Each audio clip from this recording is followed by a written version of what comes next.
नमस्कार everyone, welcome to this video. My name is C आकाश बंसल। बहुत सारे बच्चों का एक डाउट आ रहा था कि सर जीएसटी के अंदर जो पहला क्वेश्चन आता है जहां पे मिनिमम जीएसटी पेबल पूछते हैं, उस क्वेश्चन को सोल्व करने का क्या तरीका है, कोई रामबाण हमें बता दीजिए। हमें प्रोविजंस याद हैं, हमें आईटीसी के प्रोविजंस याद हैं, हमें रूल्स भी सारे याद हैं, लेकिन हम उस क्वेश्चन को सोल्व नहीं कर पाते। उन स्टूडेंट्स के लिए ये वीडियो है, एंड तक जरूर देखिएगा। आज हम इस वीडियो में हम एक क्वेश्चन सोल्व करने वाले हैं, जिस क्वेश्चन के जरिए मैं आपको वो सभी ट्रिक्स बताऊंगा, वो सभी टिप्स बताऊंगा, जिससे आप वो क्वेश्चन आसानी से कम टाइम में एंड परफेक्टली सोल्व कर सकते हो। जो आपका पहला क्वेश्चन आता है जीएसटी का, जिसमें net tax liability, net GST payable आपसे पूछा जाता है। एंड तक इस वीडियो में बने रहना, और अगर ये वीडियो पसंद आती है तो चैनल को सब्सक्राइब जरूर कीजिएगा, वीडियो को लाइक कीजिएगा, शेयर कीजिएगा। एंड अगर आपको कोई भी टॉपिक ऐसा है जो आपको प्रॉब्लम कर रहा है तो मुझे इसी वीडियो के नीचे कमेंट करके बताइएगा, मैं जरूर उसके ऊपर भी एक शॉर्ट वीडियो बना के यूट्यूब पे अपलोड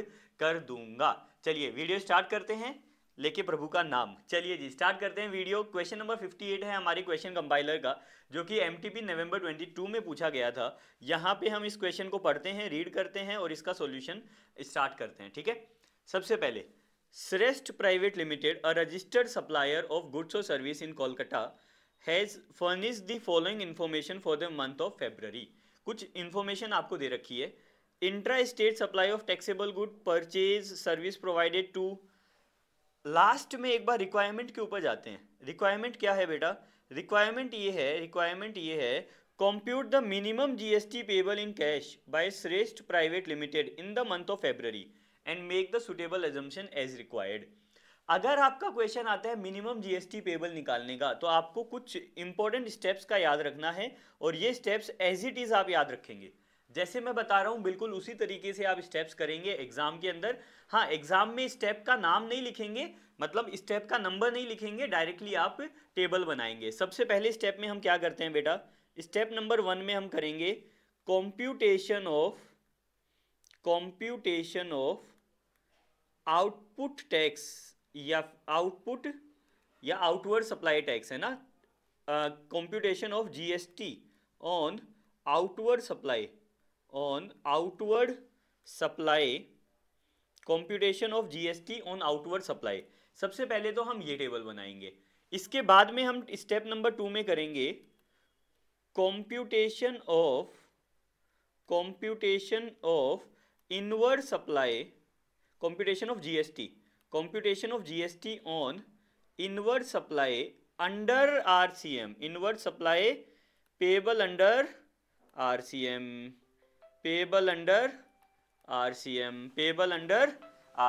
एक सेकंड रुकिएगा। हाँ जी, पेबल अंडर आरसीएम। आपका स्टेप नंबर 2 क्या होगा? आपको वो जीएसटी निकालना है इनवर्ड सप्लाई के ऊपर जिसमें हम जो टैक्स पे करेंगे वो आरसीएम के अंदर टैक्स पे करेंगे। ठीक है बच्चा। स्टेप नंबर 3 में क्या निकालेंगे? स्टेप नंबर 3 में निकालेंगे computation of input tax credit, computation of total input tax credit. जो भी आपका इनपुट टैक्स क्रेडिट है वो आप स्टेप नंबर 3 में निकालेंगे। और स्टेप नंबर 4 में क्या निकालेंगे बेटा? Computation of net tax payable, computation of net GST payable. ये 4 स्टेप के अंदर आपका कंप्लीट आंसर हो जाएगा। ये 4 स्टेप नोट कर लीजिए बच्चा। अगर 4 स्टेप्स में कोई डाउट है तो इसको नोट कर लीजिए। चलिए जी, आई होप आपने ये चारों स्टेप्स नोट कर लिए होंगे। बहुत ही लॉजिकल स्टेप्स हैं। हमने सबसे पहले आउटवर्ड जीएसटी निकाला, उसके बाद हमने आरसीएम के अंदर इनवर्ड जीएसटी निकाला। वाई? एक डाउट आता है कि सर आपने ऐसा क्यों किया? क्योंकि बेटा आप लोगों को प्रोविजन पता होगा कि आरसीएम यानी कि रिवर्स चार्ज मैकेनिज्म के अंदर आप जो भी इनवर्ड सप्लाई लेते हैं उसका जीएसटी आपको खुद अपने पॉकेट से पे करना होता है। हाँ, उसका क्रेडिट तो मिल जाता है, लेकिन आरसीएम की लायबिलिटी से उसका क्रेडिट नहीं मिलता। इसलिए हमने आरसीएम का जो आउटपुट इनवर्ड आरसीएम के अंदर जो हम टैक्स पे करेंगे वो हम अलग से निकालेंगे स्टेप नंबर 2 में। स्टेप नंबर 3 में हम निकालेंगे आईटीसी, जो भी आपका आईटीसी अवेलेबल है इंक्लूडिंग आरसीएम वाला। और स्टेप नंबर 4 में निकालेंगे नेट जीएसटी पेबल। ये जो मैं क्वेश्चन करा रहा हूँ ये काफ़ी बड़ा क्वेश्चन है और काफ़ी मज़ेदार क्वेश्चन है, तो इस क्वेश्चन को पूरा जरूर कीजिएगा मेरे साथ में। वीडियो को एंड तक जरूर देखना, अपने फ्रेंड्स के साथ जरूर शेयर कीजिएगा। इस वीडियो को इतना शेयर करो कि आपका जीएसटी का जो पहला क्वेश्चन है वो कभी गलत नहीं होना चाहिए, और जीएसटी का जो पहला क्वेश्चन है वो इन्हीं स्टेप्स के ऊपर आपका कैलकुलेट होता है। क्वेश्चन चाहे कैसा भी हो, स्टेप्स हमेशा सेम रहने वाले हैं। चलिए जी स्टार्ट करते हैं क्वेश्चन को रीड करना, और क्वेश्चन को रीड करते करते हम आपका धीरे धीरे सॉल्यूशन भी डिजाइन करते जाएंगे। 4 स्टेप में इसका आंसर करेंगे। अच्छा एक और चीज एग्जाम में याद रखिएगा बच्चा, एग्जाम में आपको क्या करना है, ये चारों स्टेप अलग अलग पेज पे लिख लेने हैं। मतलब कि आपके पास टोटल 2 ऐसा मानिए आप, एक तो लेफ्ट साइड का पेपर, एक राइट साइड का पेपर। तो लेफ्ट साइड के पेपर में आपको 2 टेबल बनानी है और राइट साइड के पेपर में आपको 2 टेबल बनानी है, और उसका हेडिंग पहले ही डाल के छोड़ दीजिए आप। जैसे कि आपने क्वेश्चन देखा जिसमें टोटल 8 लाइन आइटम्स हैं। अगर टोटल 8 लाइन आइटम्स हैं तो ये तो पक्का है कि आपका 2 पेज तो आसानी से भर जाएगा, या 1 या 1.5 पेज तो आसानी से भर ही जाएगा। तो हम क्या करने वाले हैं एग्जाम में पहले ही हेडिंग नंबर 1, फिर थोड़ी स्पेस छोड़ के हेडिंग नंबर 2, थोड़ी स्पेस छोड़ के स्टेप नंबर 3 और थोड़ी स्पेस छोड़ के स्टेप नंबर 4, ऐसा 2 पेजों का हम यूज कर लेंगे ताकि हम बार बार हेडिंग में घबराएं ना, मतलब टू एंड फ्रो ना हो, टाइम हमारा बच जाएगा। जैसे कि मैंने पहली हेडिंग डाली बेटा, मेरा ध्यान दीजिएगा जैसे मैं कर रहा हूं। सॉल्यूशन में मैंने सबसे पहली हेडिंग डाली, क्या डाली थी बेटा, computation of GST payable, computation of GST, एक सेकंड रुकिएगा, computation of GST on outward supply. इतना लिखने के बाद में आप लोगों को क्या करना है बच्चा, आधा पेज आपको ब्लैंक छोड़ देना है, अराउंड हाफ पेज आपको ब्लैंक छोड़ देना है। हाफ पेज ब्लैंक छोड़ने के बाद में आपको लिखना है कंप्यूटेशन ऑफ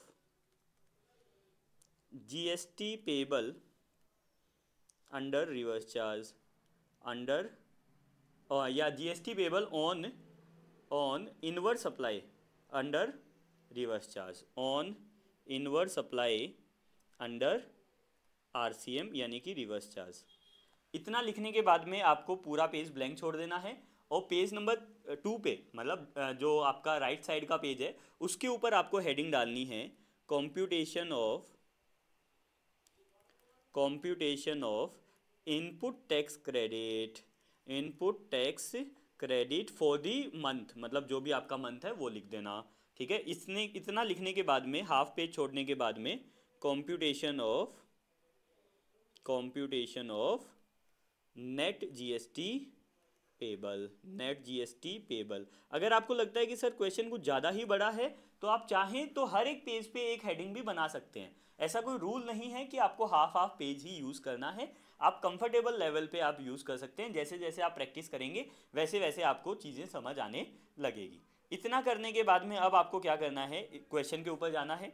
क्वेश्चन के ऊपर जाने के बाद में आपको वापस से रीड करना है। रीड में देखो, intra state supply of taxable good, intra state supply of taxable good यानी कि 4 लाख रुपए का आपने इंट्रा स्टेट सप्लाई किया है, और क्वेश्चन में नीचे लिखा गया है कि rate of CGST, SGST, IGST are 9%, 9% and 18% respectively unless otherwise mentioned.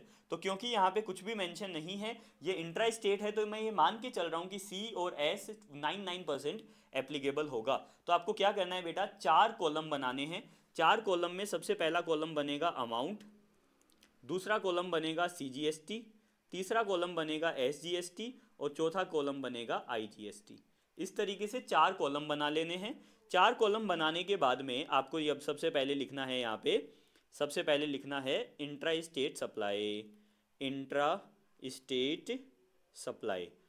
State supply लिखने के बाद में अमाउंट लिख लेना है, दैट इज 4 लाख। और 4 लाख लिखने के बाद में, क्योंकि ये इंट्रा स्टेट है इसलिए हम इस पे 9% यानी कि 36,000 जीएसटी, सीजीएसटी और 36,000 एसजीएसटी लगा देंगे। और अगर आप चाहो तो टोटल का कॉलम भी बना सकते हो, चाहो तो ना भी बनाओ चलेगा। इतना करने के बाद में आपको सेकंड लाइन पढ़नी है, purchase of goods destroyed due to fire before being put into production process, it is an intra state transaction. आपने गुड्स परचेज किए थे जो कि फायर में डिस्ट्रॉय हो गए, अभी तक प्रोडक्शन में यूज नहीं हुआ, और फायर में अगर गुड्स डिस्ट्रॉय हो गया तो आप लोगों को ये पता होगा कि अगर गुड्स डिस्ट्रॉय हो जाए तो उसका जो इनपुट टैक्स क्रेडिट है वो ब्लॉक हो जाता है, यानी कि उसका क्रेडिट नहीं मिलता। अब क्योंकि यहाँ पे ये लाइन आ गई है तो हमें इसकी इज्जत करनी चाहिए, और इज्जत करते हुए हमें क्या करना चाहिए, इनपुट टैक्स क्रेडिट वाले कॉलम में जाना चाहिए, और वहां पे भी आपको वही कॉलम बनाने हैं, amount CGST, SGST and IGST। इतना बनाने के बाद में आपको इसकी इज्जत करते हुए लिखना है input goods destroyed in fire, और ब्रैकेट में लिख देना है ब्लॉक क्रेडिट का मतलब कि इसका क्रेडिट आपको नहीं मिलेगा, ब्लॉक क्रेडिट। और अमाउंट कितना है बेटा, अमाउंट है 5,50,000 का अमाउंट है, और यहाँ पे न आपको CGST न आपको SGST मिलेगा, क्योंकि ये ब्लॉक क्रेडिट है, इसका क्रेडिट नहीं मिलता। इतना करने के बाद में हमने इनको टिक किया। अब थर्ड पॉइंट पे चलते हैं। Services provided to a foreign diplomatic mission located in India, it is a intra state transaction. 1 lakh रुपए का आपने इंट्रा स्टेट ट्रांजेक्शन किया है, यानी कि कोलकाता में ट्रांजेक्शन किया है, और यहाँ पे आपको बोला गया है कि फॉरेन डिप्लोमेटिक मिशन को आपने दिया है। आपको एग्जम्पशन याद हो तो services by a foreign diplomatic mission is exempt, but services to a foreign diplomatic mission is not exempt. ठीक है, आपको याद होगा रजिस्ट्रेशन चैप्टर में हमने पढ़ा भी था कि फॉरेन डिप्लोमेटिक मिशन जो है वो UIN अप्लाई करता है, और जो भी उनको इनपुट मिलता है उनका क्रेडिट, उनका रिफंड ले लेता है। लेकिन इसका मतलब ये हुआ कि जो भी आप आउटपुट उनको देते हो वो एग्जेम्प्ट नहीं होता। तो यहाँ पे हम लिखेंगे supply to foreign diplomatic mission. अगर आप चाहें तो यहीं पे इसका रीजन भी लिख सकते हैं ब्रैकेट में कि दिस इज नॉट एग्जेम्प्ट। अगर चाहें तो आप नोट नंबर भी दे सकते हैं कि नोट नंबर 1, वो आपके ऊपर है। अगर नोट नंबर 1 देना है तो 1 के अंदर दे दीजिएगा, अदरवाइज यहीं पे रीजन लिख दीजिएगा कि services provided to foreign diplomatic mission is not exempt.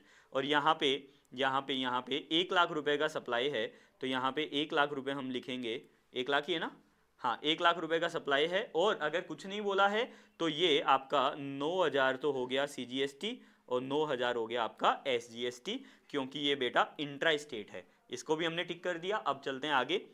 Intra state purchase का मतलब input of food item for being served to customer free of cost. आपने फूड आइटम परचेज किए हैं कस्टमर को सर्व करने के लिए, और ये भी एक इंट्रा स्टेट सप्लाई है 1,75,000। अब आपको याद होगा कि अगर आप फूड बिवरेजेस कैटरिंग की सर्विस लेते हैं, अगर वो गवर्नमेंट ऑब्लिगेटेड है तो आपको उसका क्रेडिट मिलता है, अदरवाइज वो भी ब्लॉक है, यानी कि क्रेडिट नहीं मिलेगा। तो परचेज ऑफ लिखेंगे यहाँ पे, परचेज ऑफ फूड आइटम्स में आप लिखेंगे, और यहाँ पे अगर चाहें तो नोट नंबर 2 लिख सकते हैं कि भैया हम नोट नंबर 2 में एक्सप्लेन कर देंगे कि हमने इसको ब्लॉक क्यों किया, और ब्रैकेट में लिख देना ब्लॉक क्रेडिट।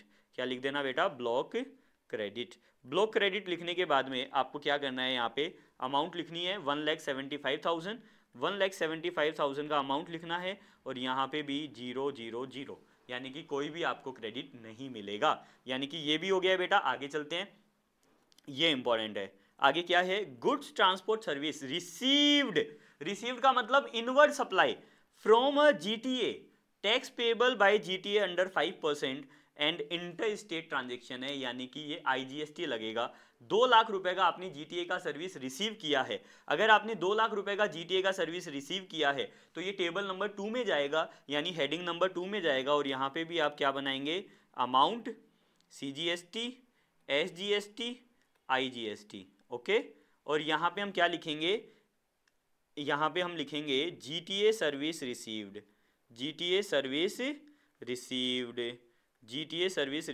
और कितना हो गया बेटा, अमाउंट कितना है, 2 लाख रुपीस का अमाउंट है, 2 लाख रुपीस का अमाउंट है, और 5% GST है, तो यानी कि 10,000 रुपए का क्या हो गया आपका IGST, क्योंकि ये इंटर स्टेट ट्रांजेक्शन था। इतना हो गया। अब बेटा इसके 2 पॉइंट होते हैं। जब भी आपको input tax credit under reverse charge आए तो यहाँ पे 2 पॉइंट होंगे। RCM के अंदर जब भी आप सप्लाई रिसीव करोगे तो 2 पॉइंट होंगे। सबसे पहला point GST payable in cash under reverse charge, and इसका क्रेडिट भी तो मिलेगा बेटा, इसका क्रेडिट भी तो मिलेगा। ITC on GST payable under RCM, IGST on ITC on GST payable under RCM in case of GTA, in case of GTA की जो आपने सर्विसेज ली हैं उसका RCM के अंदर आपको क्या मिलेगा बेटा, क्रेडिट मिलेगा। RCM के अंदर आपको क्या मिल जाएगा, क्रेडिट मिल जाएगा। मतलब आपने क्योंकि इनपुट रिसीव किए हैं तो माना वो आपको कैश में पे करना होगा, लेकिन इक्विवेलेंट आपको क्या मिल जाएगा, क्रेडिट भी मिल जाएगा, वो भी उसी मंथ में आपको क्रेडिट भी मिल जाएगा। तो यहाँ पे मैंने 2 लाख रुपीज लिखे और यहाँ पे मैंने 10,000 का क्रेडिट नोट कर लिया। आगे चलें, ये हो गया आपका अब पॉइंट नंबर 5। इसके बाद है पॉइंट नंबर 6। पॉइंट नंबर 6 में क्या है, inter state service provided to Dhruv limited in respect of a business exhibition held in Delhi. अगर आपने इंटर स्टेट सप्लाई की है बिजनेस एग्जीबिशन की तो ये भी क्या मानी जाएगी, आपकी इंटर स्टेट सप्लाई मानी जाएगी। और आउटवर्ड सप्लाई है तो इसके ऊपर जीएसटी कैलकुलेट होगा। तो सर टेबल नंबर 1 में चले जाओ। टेबल नंबर 1 में लिखोगे सप्लाई ऑफ एग्जीबिशन, वो आपकी मर्जी है कैसे भी लिखना चाहो आप, सप्लाई ऑफ एग्जीबिशन, ठीक है, इंटर स्टेट है वो आप लिख ही देंगे। इसमें आपका 10,000 रुपये का अमाउंट है तो 10,000 रुपये का अमाउंट है और 18% जीएसटी है, यानी कि 1800 रुपये आपका IGST हो जाएगा। 1800 रुपये आपका क्या हो जाएगा बेटा, IGST आपका हो जाएगा। चलो ये भी हो गया बेटा। इसके बाद है inter state security service provided to Torrent higher secondary school unregistered for their annual day function organized in auditorium outside school premises। अगर स्कूल कैंपस के बाहर आपने कोई भी अगर आपने मान लीजिए इसके क्या बोलते हैं एनुअल डे फंक्शन की सर्विस प्रोवाइड की है सिक्योरिटी की, अगर आपने सिक्योरिटी की सर्विस प्रोवाइड की है आउटसाइड स्कूल प्रीमाइसेस तो वो एग्जेम्प्ट नहीं है। तो यानी कि ये 15,000 रुपये टैक्सेबल है। तो क्योंकि 15,000 रुपये टैक्सेबल है तो टेबल नंबर 1 के अंदर ही यहाँ पे आएगा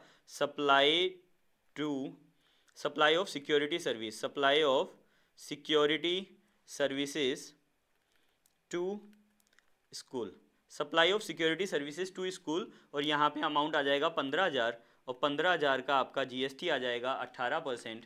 ये इंटर स्टेट है, इंट्रा है, ये इंटर स्टेट है बेटा, इंटर स्टेट है मतलब IGST लगेगा 2,700 रुपये, 2,700 रुपये का क्या लग जाएगा IGST। ये भी हो गया बेटा। इसके बाद है input to be received in 3 lots out of which second lot was received during the month. अगर आपको इनपुट लॉट्स में मिल रहे हैं तो आपको प्रोविजन याद होगा कि अगर लॉट्स में इनपुट मिलते हैं तो आपका जो लास्ट लॉट जब रिसीव होता है तब आपका उसका ITC मिलता है। तो यहाँ पे हम लिखेंगे input received in lots, input received in lot और यहाँ पे लिख देंगे नोट नंबर मान लीजिए 3, ठीक है, नोट नंबर 3 में हम एक्सप्लेन कर देंगे। और कितना है बेटा, 40,000 रुपये का है और 40,000 रुपये का है, लेकिन GST इसका क्रेडिट नहीं मिलेगा, ठीक है, इतना हो गया। चलो मतलब ये भी हो गया। अब चलते हैं आगे। अब हमें ITC का बैलेंस दिया हुआ है बिगिनिंग ऑफ द पीरियड का 57,000 नील और 50,000। तो हम ये लिखेंगे ओपनिंग ITC हम लिखेंगे 57,000 under CGST, 0 under SGST and 50,000 under IGST। अब इन तीनों का टोटल लगा देंगे, 57 नील और 50, इन तीनों का टोटल लगा देंगे। तो टोटल कितना आ गया बेटा, ये तो आ गया 57, ठीक है बेटा, और CGST आ गया 0 और IGST आ गया आपका 60,000। ये आपका आ गया टोटल, ये आपका आ गया इनपुट का टोटल। अब चलते हैं बेटा आउटपुट के टोटल पे। आउटपुट के टोटल पे हम करेंगे तो आउटपुट का टोटल ये तीनों हैं बेटा। आउटपुट के टोटल में आ गया 45,000 under CGST, 45,000 under SGST and 1,800 plus 2,700 यानी कि 4,500 अंडर IGST। इसके बाद में हम टोटल करेंगे इसका रिवर्स चार्ज का। तो रिवर्स चार्ज का टोटल आ गया IGST का 10,000। फिर हम करेंगे एक हेडिंग लिखेंगे, हेडिंग में क्या लिखेंगे बेटा, total GST payable in cash, total GST payable in cash. Cash में कितना GST पे होगा, राइट, कैश में कितना GST पे होगा, including output plus RCM, output plus RCM को मिला के टोटल टैक्स कितना हो गया। तो टोटल टैक्स हो गया आपका 45 एंड 14,500। तो ये हो गया सर आपका, ये हो गया आपका 45,000 under CGST, 45,000 under SGST and 14,500 under IGST, क्योंकि 45 45 और 4,500 ये 0 0 और ये 10,000 तो 14,500 ये आपका आ गया अभी तक का आंसर। इसके बाद में हमारा इनपुट भी आ गया, अब इनपुट भी आ गया आउटपुट भी आ गया, तो निकालना क्या है नेट जीएसटी। नेट जीएसटी के लिए क्या बनाएंगे बेटा, CGST का हेडिंग बनाएंगे, SGST का हेडिंग बनाएंगे एंड IGST का हेडिंग बनाएंगे। इतना हेडिंग बनाने के बाद में सबसे पहले हम लिखेंगे input tax credit. Input tax credit किस किस का अवेलेबल है बेटा, इनपुट टैक्स क्रेडिट किस किस का अवेलेबल है, ये आ गया आपका 57,000 SGST, 0 rupees CGST, sorry 57,000 CGST, 0 rupees SGST and 60,000 IGST। ये आपके आ गया इनपुट टैक्स क्रेडिट। इसमें से माइनस क्या होगा बेटा, अब देखना रूल लगाना। रूल क्या बोलता है बेटा कि सबसे पहले IGST जो है वो एग्जॉस्ट करेंगे। अब सबसे पहले IGST एग्जॉस्ट करेंगे तो IGST का इनपुट हमारे पास है 60,000, तो IGST का जो इनपुट है वो एग्जॉस्ट करेंगे, या उल्टा करते हैं बेटा, इसको पहले आउटपुट लिखते हैं और मजा आएगा, ये ज्यादा बढ़िया है। आउटपुट पहले लिखते हैं, आउटपुट GST पहले लिखते हैं। तो आउटपुट GST अगर हम पहले लिखेंगे वो ज्यादा सिंपल पड़ेगा, तो आउटपुट GST में आएगा बेटा 45 और 4,500, तो ये आ गया आपका 45,000 और 4,500 IGST। ठीक है बेटा, ये आ गया आपका आउटपुट। आउटपुट आने के बाद में हम करेंगे अब IGST क्रेडिट। IGST का क्रेडिट पहले यूटिलाइज होता है, ये रूल है, तो IGST का क्रेडिट पहले यूटिलाइज कर देते हैं। IGST का क्रेडिट पहले किससे यूटिलाइज होता है सर, पहले IGST से यूटिलाइज होता है। अपने पास टोटल 60,000 का IGST का क्रेडिट है, वो आपका IGST से यूटिलाइज होगा, तो 4,500 तो यहां से यूटिलाइज हो गया। बचा कितना सर, 60,000 माइनस 4,500, 55,500 मिला, वो आपका किसी भी रेशियो में माइनस हो सकता है I और C से, C और S से किसी भी रेशियो में माइनस हो सकता है, CGST और SGST से किसी भी रेशियो में। अब दिमाग वाला बंदा क्या करेगा, SGST को पहले जीरो करेगा, क्योंकि मेरे पास SGST का इनपुट अवेलेबल नहीं है, तो मैंने 45,000 ये भी जीरो कर दिया। अब कितना बचा सर, 45,000 और माइनस हो गया 10,500 मेरे को यहां से मिल जाएगा, 10,500 मेरे को यहां से मिल जाएगा। फिर हम माइनस करेंगे CGST का क्रेडिट। CGST का क्रेडिट कितना है सर, 57,000 मेरा CGST का क्रेडिट है, तो 57,000 का मतलब हो गया 45,000 माइनस 10,500, तो 34,500 मेरा यहाँ से माइनस हो जाने वाला है, तो ये आ गया 0 0 और 0। अब इसके बाद में हम लिखेंगे GST पेबल अंडर RCM, क्योंकि RCM का जो GST है वो तो आपका कैश में पे होता है, तो इसलिए यहाँ पे तो 0 0 10,000 आपका कैश में पे हो जाएगा IGST। सर इस 10,000 का क्रेडिट हम ऑलरेडी यहाँ पे ले चुके हैं, 10,000 का क्रेडिट ऑलरेडी मिल चुका है, लेकिन हमें आउट ऑफ पॉकेट तो इसको देना ही होगा। अब बचा क्या सर, देखो आपका जो CGST है वो 34,500 माइनस हो गया 57 से, तो 57 से 34,500 माइनस हो गया, तो जो क्लोजिंग क्रेडिट है वो केवल बचा है आपका CGST का 22,500। जो क्लोजिंग क्रेडिट है वो केवल जो क्लोजिंग क्रेडिट है वो केवल बचा है 22,500 का CGST का, बाकी सारा एग्जॉस्ट हो चुका है। आई होप आपको ये प्रेजेंटेशन समझ आया होगा। एक बार आंसर मैच कर लेते हैं, बेटा, ये देखिएगा, ये रहा आपको जो नेट पेबल है वो 10,000 रुपए का है, और बाकी आपका 10,500 यहाँ से CGST का क्रेडिट, 34,500 CGST का क्रेडिट या IGST का क्रेडिट, और ये सारे क्रेडिट आपके मैच हो रहे हैं जो हमने क्वेश्चन सोल्व किया। आई होप आपको ये क्वेश्चन सोल्व हो गया होगा, मजा आया होगा। नोट्स आप लिख लेंगे एग्जाम में, एक लाइनर के नोट्स लिखने हैं, नथिंग एल्स। आई होप आपको ये वीडियो पसंद आई होगी। मुझे कमेंट में लिख के बताइएगा कि वीडियो कैसी लगी। मैं जाते जाते आपको वापस से एक चीज़ रिवाइज कर देता हूँ कि आपको 4 स्टेप्स आंसर करना है। 4 स्टेप में सबसे पहले आपको लिखना है GST ऑन आउटवर्ड टैक्स, इसके बाद आपने लिखना है GST on inward tax under RCM, इसके बाद आपको लिखना है इनपुट टैक्स क्रेडिट, और इसके बाद आपको लिखना है नेट GST पेबल। ये 4 स्टेप्स के अंदर आपका आंसर होगा। जो भी आप क्वेश्चन कर रहे हैं उस क्वेश्चन में एक लाइन देखते जाइए और उसका अपडेट करते जाइए। जो हमारे क्वेश्चन में पहली लाइन थी जो हमारे क्वेश्चंस में फर्स्ट लाइन थी, वो फर्स्ट लाइन थी आपका सेल की, तो हमने आउटपुट में अपडेट कर दिया। दूसरी लाइन थी परचेज की, तो हमने इनपुट में अपडेट कर दिया। तीसरी लाइन भी सेल की थी, तो हमने आउटपुट में अपडेट कर दिया। चौथी लाइन परचेज की थी, इसलिए हमने इनपुट में अपडेट कर दिया। जो फिफ्थ लाइन थी वो आरसीएम की थी। आरसीएम की लाइन दो जगह अपडेट होती है, पहला आरसीएम के अंदर और दूसरा इनपुट के अंदर। जो सिक्स्थ लाइन थी वो आउटपुट की थी, तो आउटपुट में अपडेट कर दिया। सेवेंथ लाइन जो थी वो भी आउटपुट की थी, इसलिए आउटपुट में अपडेट कर दिया। और एट्थ लाइन जो थी वो इनपुट की थी, इसलिए इनपुट में अपडेट कर दिया। और लास्ट में जैसे ही तीन टेबल बन जाती हैं, फोर्थ टेबल में आपको केवल सेट ऑफ करना होता है net GST payable. I hope आपको ये आंसर समझ आया होगा। Thank you very much for watching the video. हमने लगभग 25 मिनट लिए हैं, लेकिन एग्जाम में आप 15 मिनट में आराम से ये क्वेश्चन सोल्व कर पाएंगे। आराम से 15 मिनट में आप क्वेश्चन सोल्व कर पाएंगे। आपको वीडियो कैसी लगी ये कमेंट बॉक्स में जरूर लिख के बताइएगा, अपने फ्रेंड्स के साथ शेयर कीजिएगा। एंड हमारे इसी चैनल पे बहुत सारा फ्री कंटेंट आपको मिल जाएगा। यूट्यूब की शॉर्ट्स आपको मिल जाएंगी, जहां पे मैंने 1 मिनट में MTP RTP past year question paper सब कुछ सोल्व करा रखा है। आपको वो यूट्यूब शॉर्ट्स कैसे लग रहे हैं ये जरूर हमें लिख के बताइएगा। इसी चैनल पे, हक से सीए के चैनल पे आपको यूट्यूब शॉर्ट्स भी मिल जाने वाली हैं। Thank you very much for watching the video. Like कीजिएगा वीडियो को, अपने फ्रेंड्स के साथ शेयर कीजिएगा। मैं आपका अपना दोस्त C Akash Bansal signing off from today. मिलते हैं अगली वीडियो में। Thank you very much.